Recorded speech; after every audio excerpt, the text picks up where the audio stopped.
예. 그럼 우리 마지막 발표, 아까 말씀드린 인하대 최현식 교수님께서 정지용 주체문의의 정전이라는 제목으로 발표해 주시겠습니다. 여기에 가까이 해주시면 요 마이크. 네, 방금 소개받은 최현식이라고 합니다. 저는 인하대학교에서 지금 국어교육과에서 학생들을 가르치고 있고요. 오늘 이 자리에 이제 아마 여러분들께서 웬 현대문학 연구자가 참가를 했을까 이제 그런 궁금증이 있으실 것 같습니다. 맨 처음에는 우리 열산 고전연구에 이제 연구자로 참여하고 계신 문상명 교수님을 제가 이제 만주학회에서 이제 만나게 되면서 이런 발표가 있다는 걸 알게 됐습니다. 쭉 발표 이번 국제학술대회 내용을 보다 보니까 북한문학, 그다음에 북한에서 했던 우리문학에 대해서 연구하는 것, 이제 그런 부분도 이제 했으면 좋겠다라는 같이 들어주시면 네, 좋겠다라는 그 내용이 있어가지고 신청을 하게 되었습니다. 근데 마침 또 권영래 우리 회장님께서 열산 고전문학연구회 또 학회장이라고 해야 되나? 그쵸? 학회장을 맡고 계시더라고요. 이제 권영래 교수님, 저는 이제 보통 형이라고 이제 많이 칭하는데 한 대학원 때 연구실에서 아침 일찍 나와서 이제 밤 늦게까지 함께 공부했던 기억이 지금 새삼스럽게 이제 많이 떠오르고 있습니다. 겸사겸사 해서 우리 선배님께 또 이제 고마움도 표시할 겸 또 나는 또 어떤 공부를 하고 있는지 이제 말씀을 드려보고 싶어가지고 이렇게 신청을 하게 되었습니다.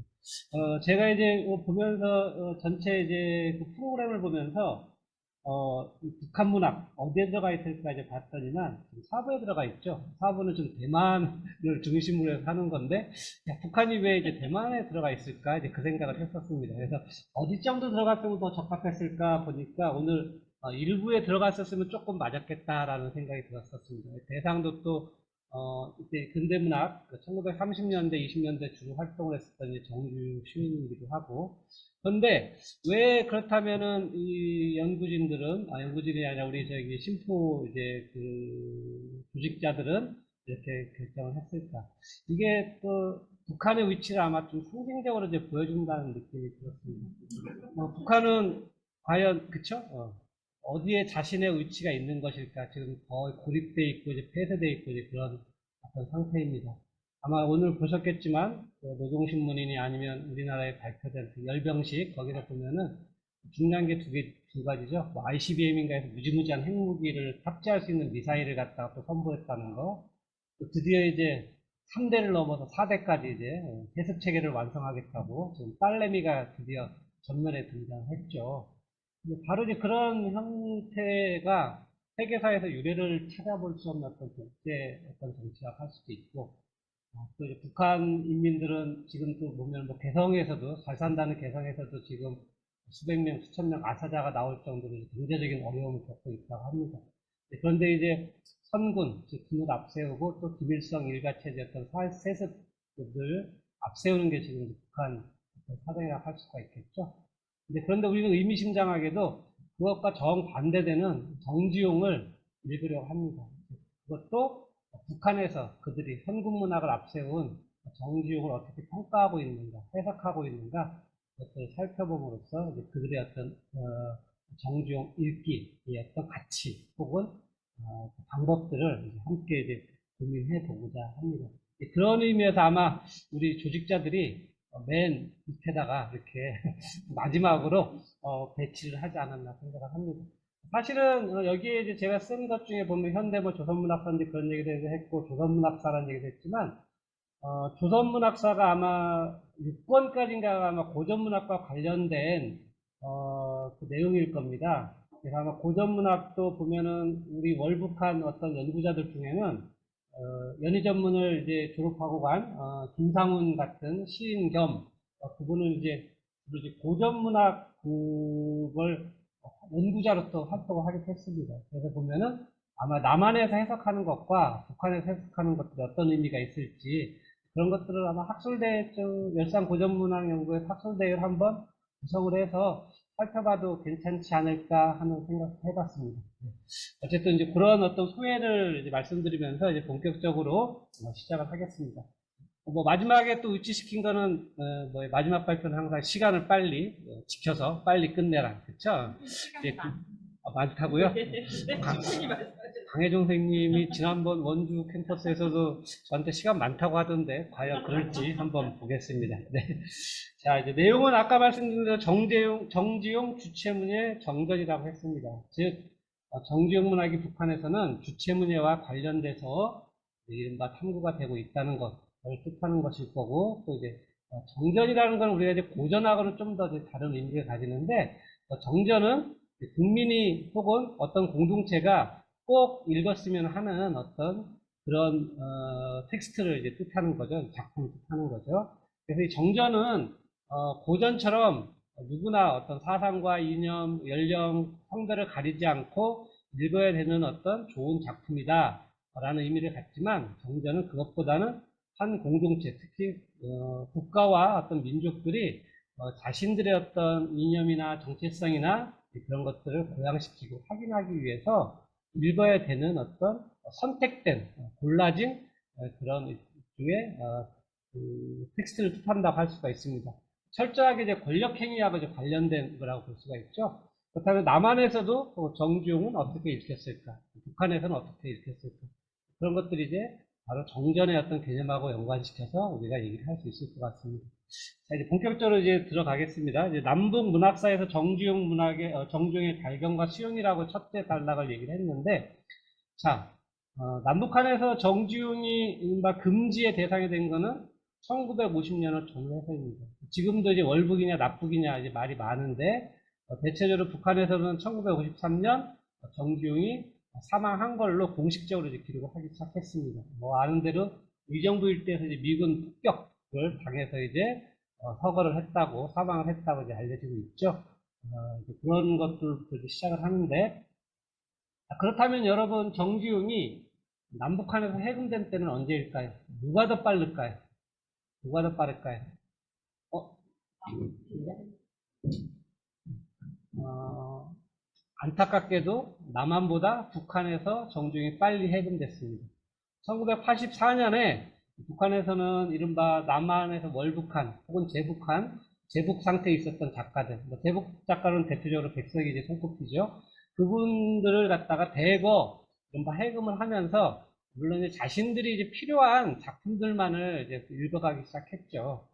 그에 비해서 남한은 잘 아시는 대로 1988년 나벌북 작가 해금 하면서 모든 작가들이 해금이 됐습니다. 물론 북한에 이제 충성을 이제 맹세했던 이기영이나 홍명이 이제 그런 몇 분들이 이제 빠져 있다고 하지만, 현재는 뭐 그 사람들 읽었다고 해서 국정을 해서 잡아가지는 않습니다. 그렇죠? 그런데 이제 결국은 그걸 보면 1988년이 이제 의미하는 숫자는, 그때 우리나라가 뭘 했죠? 이제 올림픽을 했죠. 남한은 그만큼 자유롭고 이른바 작품 수용에서 억압적이지 않다라는 것들을 이제 보여주기 위해서 하나의 어떤 행동으로 이제 선택된 게 제 월북 작가 해금이었었고, 북한은 그것보다는 뭐냐면 이른바 이따가도 나오겠지만 혁명 문학 예술을 갖다가 보자 하는 어떤 민족 문학 예술로서 1920, 30년대 활동한 작가들을 해금이 시작했습니다. 그렇다면 위계구조를 오히려 철저히 따르는 거죠. 혁명문학예술은 김일성이 항일기격 때 이제 투쟁을 하면서 거기서 이제 벌렸던 여러 가지 문학들, 우리가 잘 아는데 혹은 뭐 피바다니 뭐 꽃파는 청년이 이제 그런 것들을 하고 혁명가요 같은 것들을 보조하는 위치로 이른바 민족문학예술의 전통과 유산이라는 것들을 내세우기 시작합니다. 당연히 이제 민족문학예술이기 때문에 조선적인 것, 즉 인민의 정서, 그 다음에 뭐 민요풍 이런 것들이 이제 강조가 되기 시작하는데, 정주용도 당연히 북한에서는 그런 작품들이 주로 이른바 골라져서 이른바 현대 조선문학 선집에 43편이 실리게 됩니다. 남한은 잘 아시는 대로 이제 국정교과서에도 지금 제가 말씀드렸지만 9편이 실려 있었고, 그 9편이면은 김소월, 윤동주, 백석 다음 정도가 됩니다. 그러니까 예전에는 우리가 잘 알았었던 뭐 이육사, 한용운, 서정주, 뭐 청록파 이런 시인들을 많이 읽혔었는데, 지금은 이제 국어교과서 완전히 뒤집어졌습니다. 조금 아까 말씀드린 오히려 그런 작가들, 현대로 내려오면 김수영, 나이덕, 그런 작가들이 주류를 이루는 어떤 상태가 됐죠. 이런 면들을 보더라도 결국은 문학 교과서에 실리는 것들은 검정이지만 거기는 국가의 어떤 이념, 국가에서 목표한 어떤 정책성 교육에 관련돼서 작가들이 선별이 되고 있다는 걸 알 수가 있습니다. 그런 내용들을 앞쪽에서 쓰면서 정주영도 그렇게 해당이 되고 있다라는 것들을 얘기했습니다. 그리고 북한 같은 경우는 더더군다나 김정일이나 김일성의 세기와 더불어 혹은 이제 김정일 뭐였더라 김정일 또 이제 죽었으니까 그 사람이 했던 말들을 다 모아놨습니다. 모아놓은 건 다 또 나름대로 조작이 되고 또 이제 인색이 되고 이제 그런 과정을 거치게 되는데 그 사람들이 했던 말들을 갖다가 항상 문학 평가하기 전에 맨 앞구석에 저기가 설정이 됩니다. 그거에 근거를 해서 나는 이렇게 분석을 하고 있어라는 것들을 나타내게 되는데 근데 우리가 이제 그렇다고 해서 무조건 김일성 혹은 김정일 어록에 따라서 이 작품들이 해석되고 있다라고 그냥 단정 지을 필요는 없을 것 같습니다. 그 가운데서도 문학이라는 게 원래 문학이라는 거는 권력의 언어의 어떤 봉사하기도 하지만 또 한편으로는 저항과 이른바 균열의 언어로 스스로를 갖다 위치시키는 것들이 이제 문학다운 면모라고 할 수가 있죠.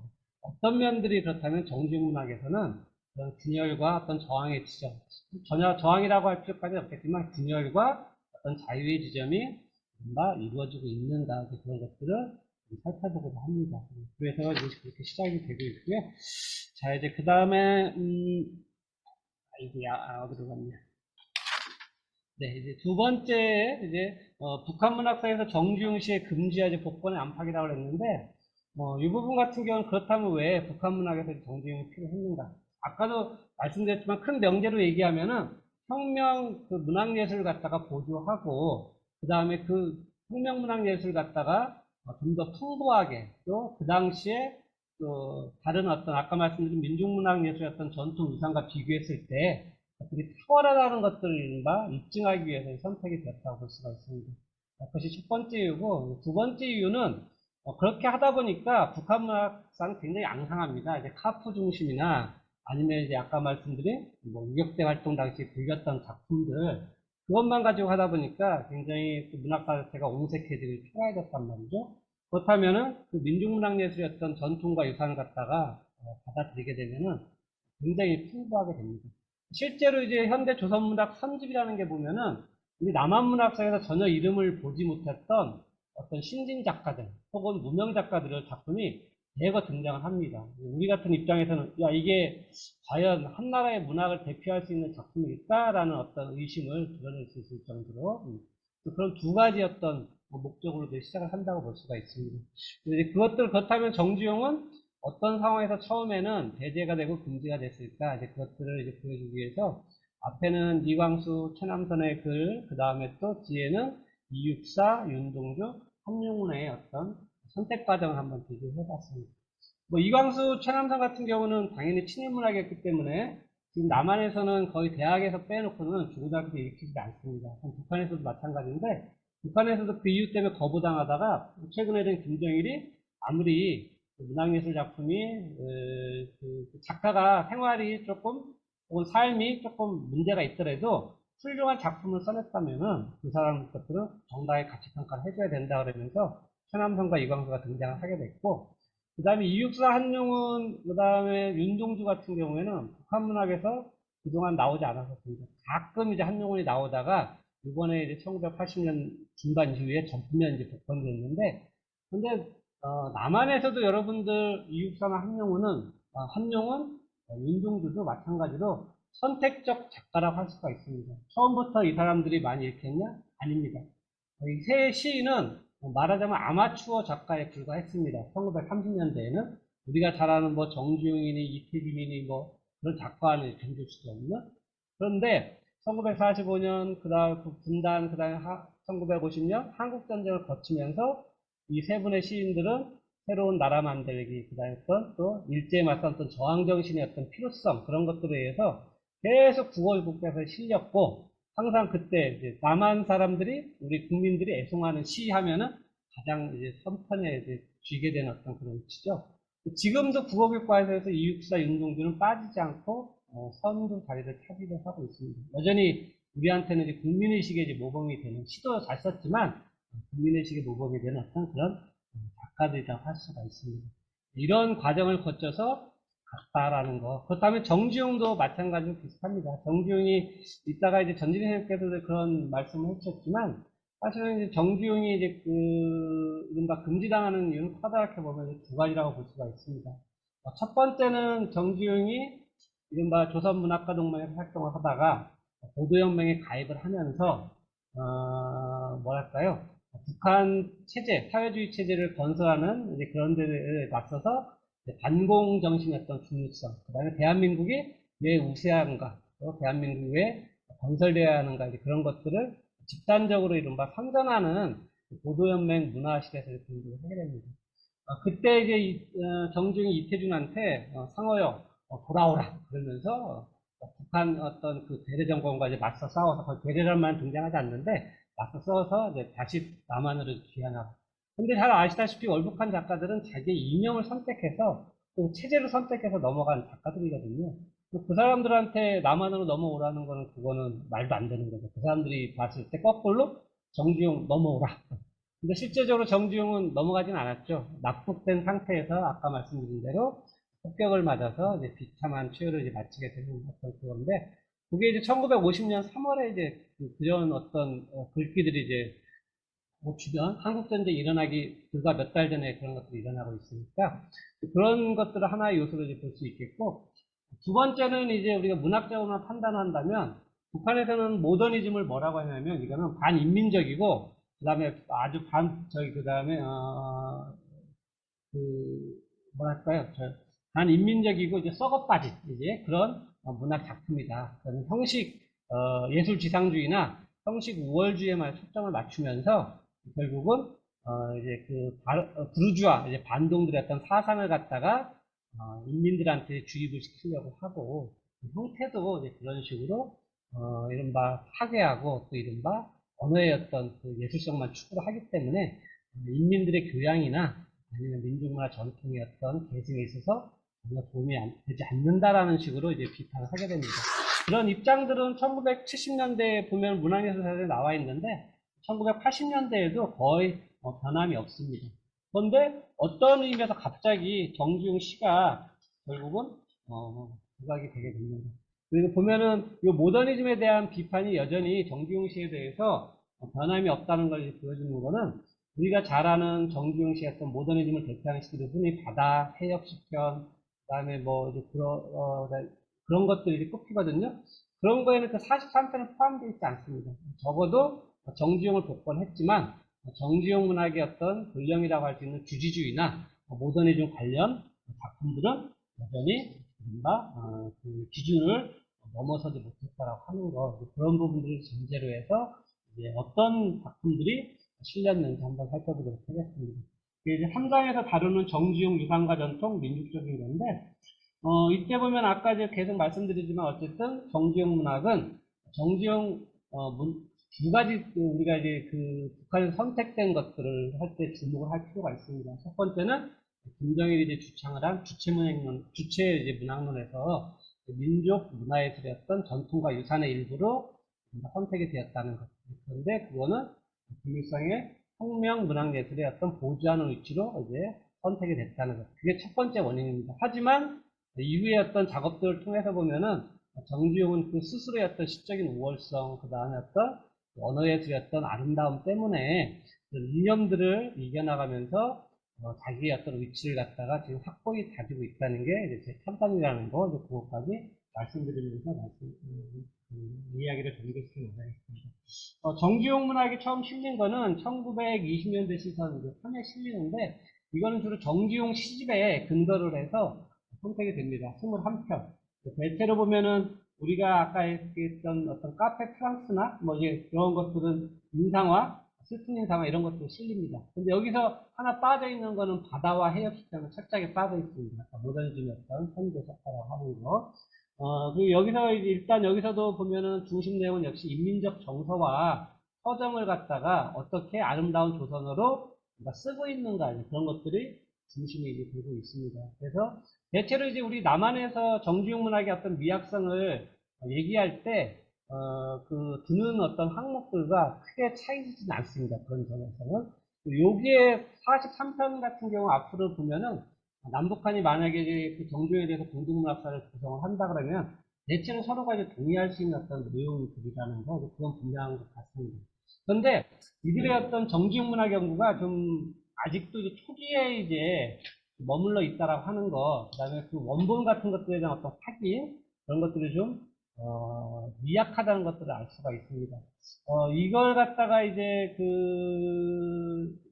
현대 조선문학 시선, 이걸 갖다가 편찬하는데 굉장히 노력을 기울인 분이 유희정이라는 분으로 알고 있습니다. 이분은 숙명여전 출신으로 월북을 했고, 김상훈 시인과 이제 결혼을 했던 어떤 그런 월북 인입니다. 월북 문학인인데, 이 양반이 거의 그 도서관을 다니면서 신문이니 잡지를 다 뒤져가지고 글을 썼다고 합니다. 그래서 보면은 현대 조선문학사인데 거기에 보면은 정중이 비로봉이라고 썼는데 그거를 거기에는 분노봉이라고 썼습니다. 혹은 김기림의 태양의 풍속을 태양의 품격이라고 했습니다. 한자 교육이 좀 약한 어떤 그런 면들이 보이는데 그런 실수를 범하고 있는데 똑같이 해석에서도 이 연구자가 압천이라는 시를 갖다가 이제 얘기를 하고 있습니다. 압천은 이른바 교토 시내를 흐르는 이제 가모가와를 뜻하죠. 이게 그냥 한자 없이 압천이라고만 써놓으면은 마치 우리 어떤 고향을 흐르는 어떤 강 그런 것처럼 파악하기 쉬운데 실제로 해석을 그렇게 해놨습니다. 압천은 고향 머리 갖다 흐르는 어떤 그런 아름다움들을 갖다가 그려내고 있다라고 어떤 그런 식으로 얘기를 하였습니다. 이런 부분들은 이후 우리가 이제 같이 얘기를 할 때 수정되고 이제 교정돼야 될 어떤 그런 부분이라고 얘기를 할 수 있을 것 같습니다. 자, 이제 그 다음에 1930년대 시선 2에는, 이게 이제 두 번째, 백록담 중심으로 해서, 이른바 이제 실리는 거죠. 아마 이쪽 부분들은 이제 금강산이니 어떤 구성동이니 해가지고, 북한의 어떤 있는 자연들을 갖다가 노래를 했기 때문에, 아마 북한에서 어떤 각별한 의미를 주었을 듯 합니다. 21편이 이제 채택되는데, 그 중에 이제 한 편 같은 경우는 한시에 대한 어떤 감상을 적은 거를 갖다가 역시 아까도 얘기했지만 문학적 안목과 지식이 부족했기 때문에 유희정 선생이 그것들도 정중의 창작으로 이제 올려놨는데 확인을 해보면 이제 그렇지 않은 것을 알 수가 있습니다. 여기서도 역시 얘기를 하는 거는 신기하게도 재밌는 건 북한에서는 1920년대 아까 정중 시집에 실린 작품들을 굉장히 높게 평가를 합니다. 오히려 백록담 시편들을 갖다가 형식주의와 예술 지상주의를 흘렸다고 그러는데, 근데 또 한편으로 보면 그런 균열이 보이는 게, 이따 보겠지만, 류만이나 은중석, 그 두 분이 전 있는 연구자들인데, 보면은 그때 시대를 갖다가 훨씬 더 아름답고, 또 서정적인 어떤 면모를 갖다가 짚어내는 식으로 해석을 하고 있습니다. 그러니까 한편으로는 이제 정지용시에서 이제 해석해서 이제 왔다 갔다 한다는 어떤 그런 면모들이 보이기는 합니다. 그래서 그런 부분이 아쉽고요.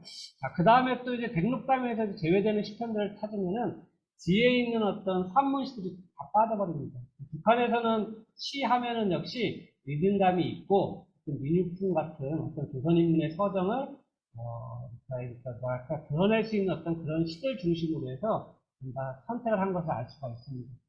이른바 아까 말씀드린 빠지고 있는, 이런 산문시들이 온정, 섭사리, 나비, 호랑나비, 예장 이런 건데, 이때는 이게 일제 말에 주로 41년, 2년 그때 쓰여지는 작품들이거든요. 왠지 여기에는 어떤 슬픈 비애감과, 그 다음에 어떤 죽음을, 다루는 어떤 혐오의식들이 많이 들어 있습니다. 북한 체제 건설을 위해서는 이런 죽음이나 혐오감이나 이런 것들은 인민들의 어떤 활동을 갖다가 이끌어내고 체제 우월성을 선전하는 데 있어서 별로 그렇게 유리한 것들이 아니겠죠. 그런 부분들 때문에 제외를 하지 않았나라고 생각을 해봤습니다. 그런 부분들에 대한 어떤 요소들이 우리가 한번 살펴볼 수 있을 텐데, 자, 그래서 296쪽에 이런 것들을 결론해서 소개를 한 부분들이 있는데, 그건 잠깐 읽어보도록 하겠습니다. 자, 296쪽 마지막 단락인데요. 우리는 먼저 정지용의 민족적인 것, 곧 정서와 노래의 형식, 민족 시가의 전통을 어떻게 곡통했는가 집중해야 한다. 그럴 때 북한 연구자가 바라보는 정지용의 미학적 진정성과 진보성을 효과적으로 엿볼 수 있기 때문입니다. 류만은 시인의 생생한 감각, 청신한 호흡, 가랑 맞는 작동을 생명성 국물한 민족의 자연에 견디었습니다. 또 고르고 고른 시어, 정서의 흐름을 타고 다듬어진 정교한 운율, 민요를 듣는 듯한 율동을 시문학의 진보성과 민족성을 보수해 나간 정지용 고유의 시인적인 한 모습으로 일렀습니다. 유려한 비유와 서정적 감각이 울울한 유만의 정지용 평가는 김수어를 제외하고는 어느 누구에 대한 평가에서도 찾아보기 어려운 상찬에 해당됩니다. 이는 그들에게 신성한 것 자체로 추앙되는 혁명 문화예술의 가르를 친다면 정지용의 아름답고 정교한 언어미술이 진보적 민족예술의 유산과 전통을 대표하는 위치에 올라섰음을 합니다. 이 지점에 모더니즘을 세련된 취미, 수직적인 아름다움을 비하하는 북한 문학계의 획일적 사유와 평가의 균열과 갈등을 일으키는 하열점이 숨어있을지도 모르겠습니다.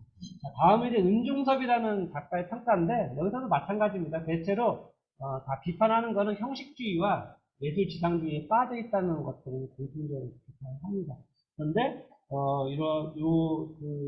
은중섭 작가 그 비평가 같은 경우는 이른바 이제 백록담 수록 시편들을 좀 더 높게 이제 평가하는 것 같습니다. 그 부분 관련해서 잠깐만 읽어보도록 하겠습니다. 자, 은중섭의 정지용시에 대한 평가이다. 조선 근대문학사 초판에 비해 비판의 강도가 상당히 누그러진 듯합니다. 물론 시인의 창작이 순수 문학 경향으로 흘러갔다고 파악한 점은 동일합니다. 그러나 5년 전 그는 일제 포갑에 던져진 인민의 비참한 생활을 외면하고 순수 자연만을 노래하는 현실 도피적인 측면을 비판적으로 예리하게 보아야 한다는 입장을 공격으로 취했습니다. 하지만 1996년 현재 정지용 씨의 반인민적 성격에 대한 부정적 태도가 거의 사라졌고 이에 따라 민족적 정서와 아름다운 시와 감각적이고 서정적인 화풍이 자연스럽게 부각되고 있습니다. 또한 그는 1920년대 성취된 정지용의 민족 정서와 민족 시가의 전통을 특히 강조한 유망과 달리 언어 감각과 서정성이 돋보이는 백록당의 성취를 더욱 높게 평가하고 있습니다. 그 기준으로 개성적인 시적 파악과 감각적인 시적 표현 그리고 민족적 정치를 힘주어 강조하고 있습니다. 이처럼 은중섭의 서술은 일만의 그것에 비해 훨씬 짧고 간략한 문장임에도 불구하고 정지용의 성취와 한계를 객관적인 시선과 냉정한 태도로 짚어내고 있습니다. 그의 시를 처음 접했을 미래의 전문 연구자, 조선문학과 전공자들에게 평가의 신뢰감과 공정성을 더하는 요소라고 할 수 있습니다. 여기서 유만은 북한 사회과학원에 근무를 했었던 연구자이고요. 은중섭은 김일성 종합대학교, 조선어묵과, 그래서 뭐 당대 최고의 대학이죠. 거기에서 이제 그 교직, 비판을 잡았던 분입니다. 양쪽의 어떤 뭐랄까요, 박칭희는 북한 문학을 체제 선전 문학이든 아니면 이걸 읽을 만한 어떤 독서였던 대상이든 그것들을 받치는 어떤 작가들이라고 할 수가 있습니다. 연구자라고 할 수가 있습니다. 자, 북한의 문학 연구자를 대표하는 류만과 은중섭의 정지용에 대한 서로 다른 평가는 정지용 문학 연구의 가능성을 더욱 높이는 계기를 형성한다는 점에서 긍정적입니다. 더욱 중요한 것은 김재윤 교수의 날카로운 판단처럼 당의 입장을 바탕으로 공적인 목소리만을 발화했을 것으로 믿어지는 두 학자 사이에 정지용 읽기와 평가에 대한 개별적인 차이가 적잖게 드러나고 있다는 사실입니다. 이 국면은 누구의 평가가 더 객관적이고 사실적인가 하는 문제를 떠나 그러한 현실 접근의 암흑수에게 던져져 방치되어 있던 정지용 문화에 대해서도 북한 문학계 내부의 다양한 목소리를 확인하는 계기가 된다는 점에서 상당히 주목할 필요가 있습니다. 다음 4당이 선군혁명문학론 시대 정지용식 읽기라고 되어 있는데 이 부분이 바로 그 다양성들을 확인할 수 있는 그런 부분들입니다. 선군문학이라고 지금 선군혁명문학론이라고 얘기를 했는데 선군혁명문학 하면 우리는 자동적으로 고난의 행군 시대를 떠올려야 됩니다. 김정일이 집권을 하면서 1990년대부터 2000년 초반까지 우리가 듣는 대로 북한은 이제 고난의 행군, 그래서 대국이 중지되고 평양만 빼놓고 뭐 많게는 100만 이상, 객관적으로 치면은 적어도 30만 이상이 아사자들이 발생했다 그러죠. 지금 남한에 한 3만 5천 명 정도 탈북자들이 들어와 있는 걸로 이제 판단을 하는데, 그때 이제 북한에서 탈출한 사람들이 30만 명이 넘는다고 합니다. 나머지 한 27만 명 정도는 아직도 중국 어딘가에 인신매매로 팔려간 사람들도 많고, 숨어서 남한으로 지금 탈출하기를 기회를 엿보고 있는 사람들도 많다고 합니다. 그것처럼 이 시대는 북한이 굉장히 이제 체제 위기에 지금 돌입했던 시대입니다. 그걸 갖다가 군인들이 앞장서가지고 이른바 총의 힘, 사랑의 힘, 그 다음에 공군의 윤리 이 세 가지를 바탕으로 해가지고 나가자고 이겨나가자고 얘기했습니다. 당연히 그렇다면은 당의 어떤 공식 문학 방침도 그런 것들에 주어져야 될 것이고 근대문학의 어떤 작가들에 대한 어떤 선전 내용들도 그걸 중심으로 이루어져야 될 것 같은데 어쨌든 제가 국립중앙도서관 5층 북한문학 센터 자료센터에서 확인한 바로는 2000년대에 쓰여진 정지용에 관한 논문은 두 가지입니다. 하나는 김일성 종합대학 연구. 가면 여러분 5층에 가보시면 있는데 굉장히 두껍습니다. 그게 매년 1년마다 이제 출간이 되는데 거기에 3편 김성미의 글이 그렇고 하나는 이제 북한 문학을 이제 대표하는 문학신문에 실린 어떤 글 황인철 두 가지 이제 글이 되게 주목할 만했습니다. 김성미 연구자가 이제 했던 부분들은 보면은 뭐 특히 강조했던 게 뭐냐면 정주영의 민주주의적 세계관에 바탕한 다채로운 민주국 구사를 형식주의적, 기교주의적 창작 방법으로 구성하지 않았다는 겁니다. 여기서 이제 세 가지 점을 강조를 하는데 고어를 이른바 잘 활용을 했다는 것, 그다음에 방언을 그 다음에 끄집어내서 또 아름답게 등겼다는 것도 고유어를 갖다가 적극 활용했다는 것. 그래서 이걸 갖다가 비로보인이 몇몇 시편들을 통해서 예시를 하면서 이른바 설명을 하고 있습니다. 이런 부분들 아까 류만이 이게 정중시를 굉장히 아름답게 평가한 것처럼 북한에서는 이념을 앞세우기 마련인데 그런 것 없이 정주영 시를 갖다가 일단은 작품 자체로 이제 평가를 하면서 보여준 어떤 그런 어떤 발전된 어떤 해석이라고 볼 수가 있습니다.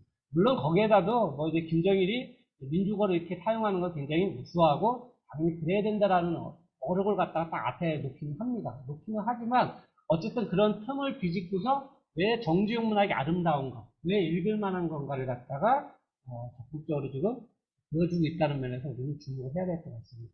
이제 그 다음에 아까 제가 맨 앞에서 얘기할 때 북한에서 이제 저기 선집에 아동문학이 빠져 있다는 말씀을 드렸었죠. 그런데 북한 문학에서 정주영의 아동문학이 중요하게 취급되고 있구나. 그것들을 알 수 있는 게 황인철의 정주영의 동시론입니다. 여러분 아시겠지만 정주영의 동시는 윤동주 문학에 굉장한 영향을 끼쳤고 또 백석의 문학에도 상당한 영향을 준 걸로 파악이 되고 있습니다.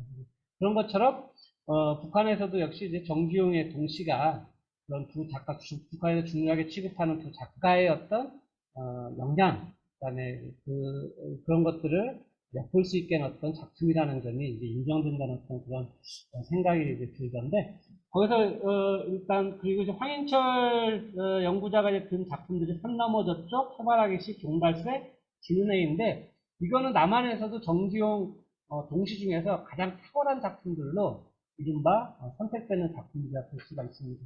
이걸 통해서 이건 빈틈이었던 동시 부분이 하나로 이제 메꿔지고 있다라고 하는 거죠. 그것까지 이제 확인을 할 수가 있었습니다. 굳이 이념을 들이대지 않더라도 정주영은 자기 시 자체로 뭔가 북한 문학에서 자신의 의식을 지금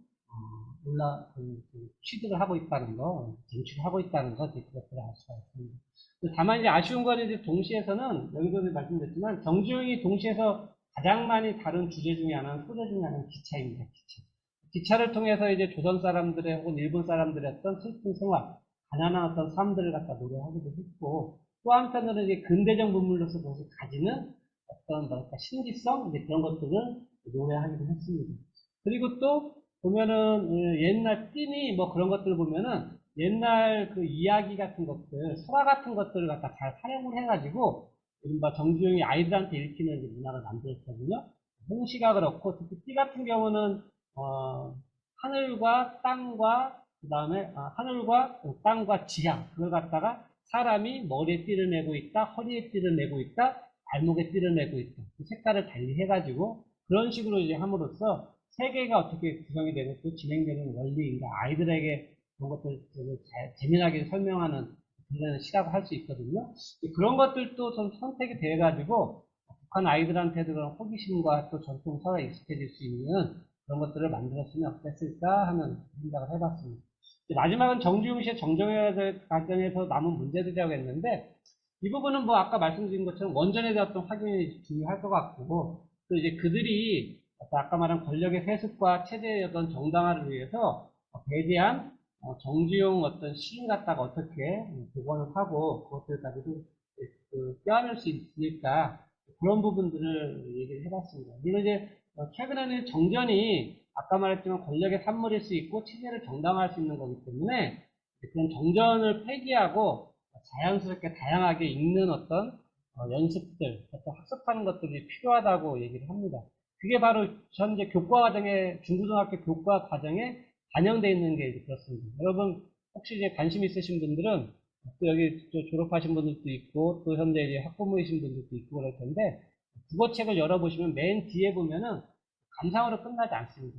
항상 하는 것들 중에 하나가 그 작품을 대상으로 해서 이른바 장르 바꾸기, 혹은 뭐 음악과 연결시키기, 미술과 연결시키기, 자기 창작 활동을 갖다 좀 더 강조하는 걸로 되어 있거든요. 그러다 보면은 문제는 뭐냐면, 그렇게 이제 학생들의 어떤 주체학습을 갖다가 강조하는 건 중요한데, 작품에 대한 성실한 읽기, 작품에 대한 해석 없이 글로 나가버리는 어떤 그런 오류들이 발생하게 된다는 거죠. 그것들이 결국은 이른바 말하자면 이제 국문과하고 이제 사범대 국어교육 사이에 이른바 싸움처럼 지금 되고 있는 어떤 형식도 있을 텐데, 어쨌든 그런 요소들도 이제 우리도 생각도 하면서, 또 북한과도 역시 이제 통일문화, 그 다음에 어떤 반복이 공통적으로 있는 어떤 고전 혹은 정전으로서의 지위를 확보를 하려면 정교수를 어떻게 밀어나갈까 하는 그런 고민이 필요할 것 같습니다. 예, 이런 이제 고민과 더불어서 제 발표를 마치도록 하겠습니다. 고맙습니다.